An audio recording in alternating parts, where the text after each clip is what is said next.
लंथाइगिरि रुंसारि कमिराम बसुमतारीनि गोथार सारादुखौ दिनै खुंफुंबाय। बर'बाजार दखरानि सिङाव थानाय कौफाटी कुजुआबिल गामिनि आसाम सरकारनिफ्राय हादरसा लंथाइगिरि बान्था मोनगिरि महरगिरि रुंसारि कमिराम बसुमतारीनि सारादुखौ दिनै गावनि आंगो न'आवनो खुंफुंबाय।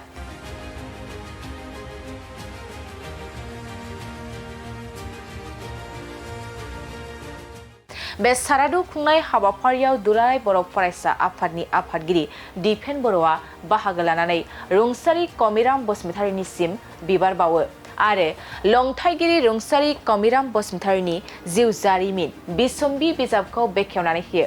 लोगोसे बिटिआरनि मावफुं सोद्रोमा डक्टर नीलज स्वर्गियारिया आरज हाबाफारिनि बोसोनगिरि आलासि महरै बाहागो लायो।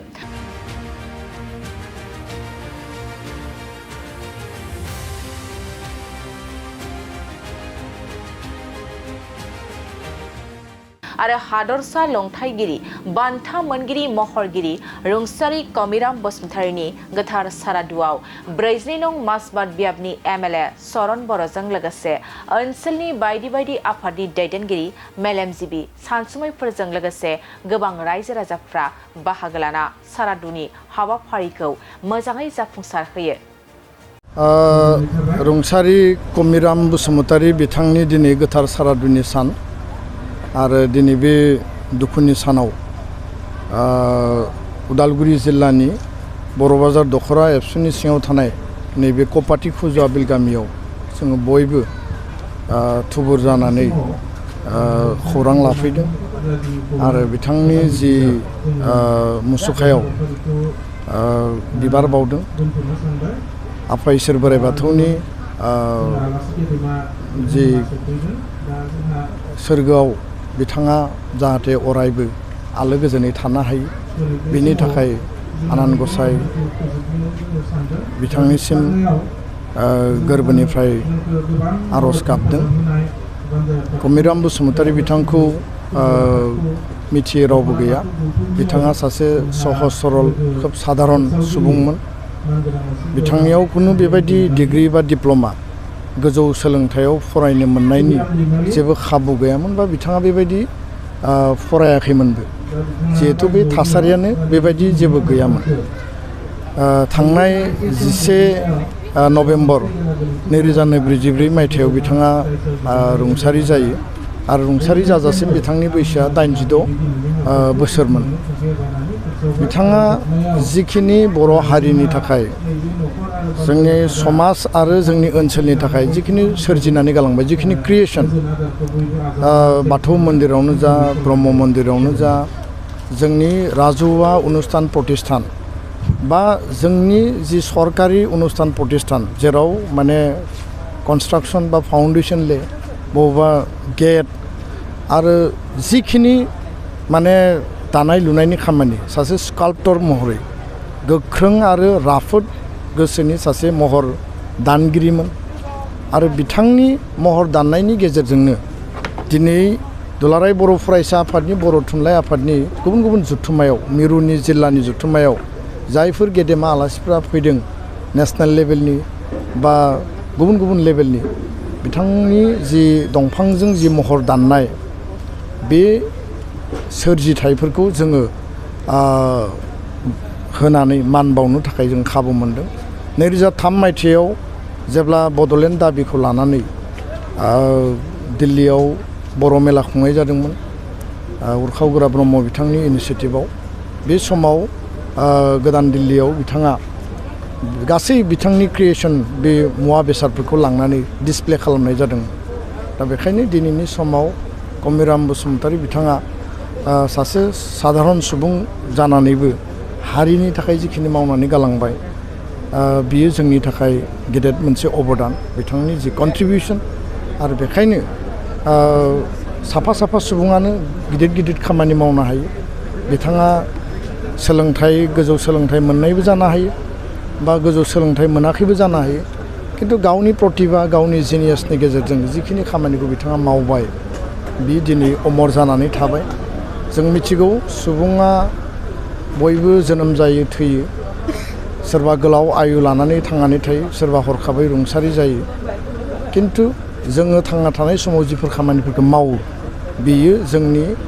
समाज आरो हारिनि थाखाय अरायबो गेदेर मोनसे अबदान जानानै थायो दा बेखायनो कमिराम बसुमतारीनि दिनै सारादुनि सानाव दिनै गासैबो आफादफोर गौथुमफोर हान्जाफोरा दोलै नोगोरै दिनै खबर लाफैदों बिबार बावफैदों मान होफैदों आरो बेनो हारिनि खौसेथिनि हारि थांना थानायनि गोथां हारिनि नेरसोन होननानै आं बुंनो सानो बे दुखुथियानि बे समाव आङो न'खरनि सोद्रोमाफोरजों दुखुआव बाहागो लाफाबाय आरो बिथांनि सोरगोआरि आत्मानि अराय आलो गोजोननि थाखाय आङो फिन खेबसेबाव इसोरखौ आर'ज गाबबाय गोजोन्थों गिबि गिबियावनो आङो दिनैनि नैबे दुखुनि समाव न'खरजों लोगोसे दुखु फोरमायथिबाय बर' बाजार ओनसोलनि सिङाव थानाय कपाटिनि खुजुवाबिल गामियाव लन्थाइगिरि कमिराम बसुमतारी बिथाङा सासे आर्ट फाइन एन्ड आर्ट्स बेवहाय खोब गोख्रोंमोन बिथाङा नेचारेलि मानसिफोरनि महर दाननो हानाय मानसिफोरनि महर बोनो हानाय बेबायदि सासे व्यक्तिमोन गोबां साहित्य सभानि दुलाराय बर' फरायसा आफादनि गोबां एगजिबिसनफोराव बिथाङा दिन्थिनानै गोबां माने सार्टिफिकेट मोनबोनो हादोंमोन बिथाङा रुंसारि जानाया जोंनि थाखाय गोबां खहा जादों आरो बे खहा जों सुफुंगनो हानाय नङा जोंनि ओनसोलनि बर' बाजार रौता ओनसोलनि कपाटि ओनसोलनि बिथाङा सासे गोख्रों सासे सहज सरल व्यक्तिमोन आरो बिथाङा जोंनि जाथिनिनो सासे सम्पद हिसाबै जोङो मोननो हादोंमोन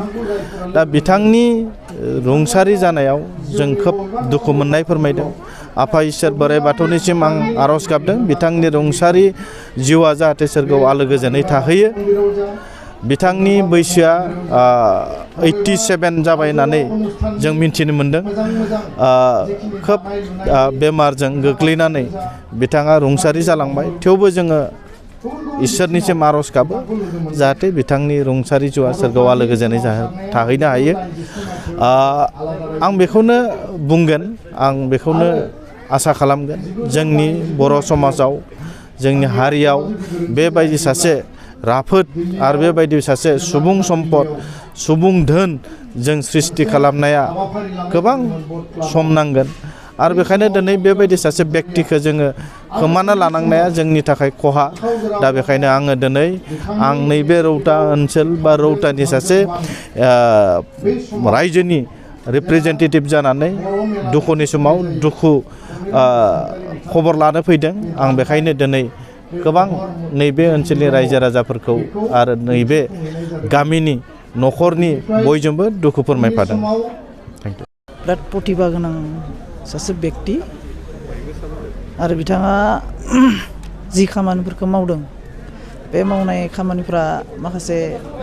हारिफोरनि माने हारिमुफोरा बेरखाङो लोगोसे बिथांनि जि मावनाय बियो मात्र जोंनि बर' हारिनिल' नङा गुबुन गुबुन हारिफोरनिबो बिथाङा मन्दिरफोर लुदों दा गोथां बिदिन्थि हिसाबै दलगावनि बे शिब मन्दिर जोंनि दख'रा बाथौ गौथुम थामहिनबा बर' बाजारावहा बिथाङा ओरैबायदि समायना मोनसे खेराइसालि लुबाय दा बिनि अनगायैबो बिथाङा जेरावखि माने गिदिर गिदिर बर'नि माने जुथुमाफोर जाया मानो बिथांनि प्रतिभाखौ देखायनो थाखाय बिथाङा गोबां दंफांनि माखासे मुसुखाफोरखौ दाननानै ओरैबायदि माखासे बुस्थुफोरखौ बेरखांहोनो हायोमोन दा बे हायोमोनखायनो दा बिथाङा जोंनि नोजोरावहा माने ओरैबायदि गुन गोनां सासे व्यक्तिमोन आरो बिथाङा बुंनो थाङोब्ला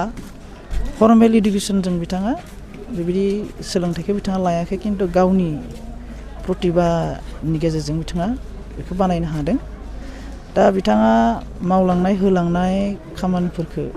जोङो सिगाङावनो एसे फोसावनो हानांगौमोन आरो हायाखिसै दा बेनि थाखाय